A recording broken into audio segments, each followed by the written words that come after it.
میں نعرہ لگاؤں گا، میں آپ کا ساتھ چاہوں گا، اور یاد رکھیں ابھی آپ نے نعرہ میں ساتھ دیا تھا تاکہ آواز رائٹرز بلڈنگ تک پہنچے، لیکن اس دفعہ آپ کو آواز ایسا دینا ہے کہ آواز آپ کی رائسینہ ہل تک پہنچے۔ آواز آپ کی کہاں پہنچے؟ رائسینہ ہل تک پہنچے۔ آواز آپ کی کہاں پہنچے؟ رائسینہ ہل۔ رائسینہ ہل جو ہے وہ دلی میں ہے۔ تو نعرہ تکبیر، تھوڑا سا اپنے پھیپھڑوں کو، اپنے لنگز کو استعمال کریے اور تھوڑا سا اور زور لگائیے، کیونکہ ہم امت محمدی ہیں، ہم ایک خدا کو ماننے والے ہیں۔ میری بات میں سچائی ہے یا نہیں ہے؟ تو آپ لوگ آواز ایسی لگائے کہ یہ آواز رائسینہ ہل تک پہنچے اور کسی کی نیند پہ خلل ہو۔ آپ چاہتے ہیں یا نہیں چاہتے ہیں؟ کیا کسی کی نیند میں آپ خلل کرنا چاہتے ہیں یا نہیں چاہتے ہیں؟ جس کی نیند میں آپ خلل کرنا چاہتے ہیں وہ دلی میں ہے۔ کیا آپ کی آواز دلی تک پہنچانا چاہتے ہیں یا نہیں چاہتے ہیں؟ تو میرے ساتھ آپ جواب دیں، نعرہ تکبیر، نعرہ تکبیر، نعرہ رسالت، نعرہ رسالت۔ بہت بہت شکریہ۔ یہ ہے زندہ دلی کا ثبوت۔ جو لوگ سوچتے ہیں یا چاہتے ہیں کہ مسلمان سو رہے ہیں، یہ ان کے لیے کمر ہٹی سے پیغام ہے کہ آپ بھول نہ کریں، آپ آگ سے نہ کھیلیں، آپ آگ سے نہ کھیلیں۔ آپ کا میسج کیا ہے؟ کمر ہٹی سے آپ کا میسج کیا ہے دلی کے لیے؟ کہ وہ آگ سے کھیلو گے تو جل جاؤ گے۔ صحیح بولا یا نہیں بولا؟ تو بات اتنی سی ہے کہ کچھ بات ہے جو ہستی مٹی نہیں ہماری، صدیوں رہا ہے دشمن دور زماں ہمارا۔ اور بات یہی ہے، صرف اتنی سی بات ہے کہ ہم امت محمدی ہیں، ہم اپنے پیارے نبی کے امتی ہیں، جنہوں نے جب سارے دنیا میں اندھیرا تھا تو انہوں نے اپنا روشنی کا مشعل جلایا تھا۔ اس زمانے میں جب بچیوں کو زندہ دفن کر دیا جاتا تھا تو محمد عربی نے دنیا کو وہ رستہ دکھایا تھا۔ ہم ان کے امتی ہیں اور ہم جاگے ہوئے ہیں۔ دیکھیں، وقف کا معاملہ چل رہا ہے۔ اس سے پہلے آپ کو یاد ہوگا پچھلے سال یا ایک سال سے زیادہ ہو رہا ہے، کسان بل کو لایا گیا تھا۔ آپ کو یاد ہے یا نہیں یاد ہے؟ جب کسان بل لایا گیا تو پورا پنجاب، پورا ہریانہ اور آس پاس کے اسٹیٹ سڑک میں تھے۔ کہاں تھے؟ سڑک میں تھے۔ انہوں نے کیا کیا تھا؟ انہوں نے دلی کا بارڈر سیل کر دیا تھا۔ انہوں نے اپنی جان گنوائی تھی۔ مجھے یاد ہے اس وقت میں بریلی شریف سے ایک ڈیلیگیشن پی ایم او کو طرف سے انویٹیشن آیا تھا، اس میں میرا بھی نام شامل کیا گیا تھا، اور اس ڈیلیگیشن کو ملنے کا ٹائم دیا جا رہا تھا کہ سڑک جام، یہ دلی بارڈر سیل ہونے کی وجہ سے اس پروگرام کو جو کینسل کیا گیا، دوبارہ اس بات کا جواب ہی نہیں آیا، کیونکہ فارمرز بل کے خلاف جو کسانوں کا آندولن تھا وہ بہت ہی سکسیسفل آندولن تھا۔ جس طریقے سے آج زور زبردستی وقف بل کو پارلیمنٹ کے دوارا مودی سرکار لانے کی کوشش کر رہی ہے، اسی طریقے سے فارمر بل کو، کسان بل کو مودی سرکار لانے کی کوشش کر رہی تھی، اور نتیجہ یہ ہوا کسانوں کے، ہمارے پنجابی بھائیوں کے، ہمارے سکھ بھائیوں کے، ہمارے ہریانوی بھائیوں کے اور پورے کسانوں کی سماج جب رستے میں اتری ہوئی تھی تو سرکار کو اپنا بل واپس لینا پڑا تھا۔ آپ کو یاد ہے یا نہیں یاد ہے؟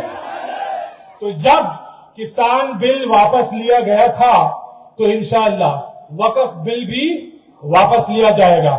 آپ یہ امید رکھتے ہیں یا نہیں رکھتے؟